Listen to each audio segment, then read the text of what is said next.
మరి నాలో పాపము లేదని ఎవడైనా చెప్పుకున్న ఎడల కదండి, ఆ వచనంలో ఏమని రాయబడి ఉంది? నాలో ఎవడైనా పాపము లేదని చెప్పుకున్న ఎడల మనలను మనమే మోసపరుచుకొనుచున్నాం. ఈ అబద్ధాలు మోసాలు లేకుండా బతకాలని దేవుడు కోరుతున్నాడు. నేను పాపము చేయట్లేదు, నేను నీతిమంతున్నని లోకంలో ప్రజలు అనుకుంటూ ఉన్నారు.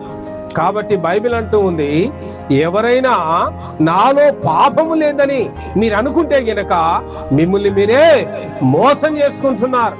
ఆ పాపాన్ని తొలగించాలి. తొలగించకపోతే ఏమైతే? పాపం వల్ల వచ్చు జీతము మరణము. మరణం సంబంధిస్తుంది. పేరుకు బతికున్నట్టే బతికుంటావు, బతికున్న శవంలాగా మారిపోతా.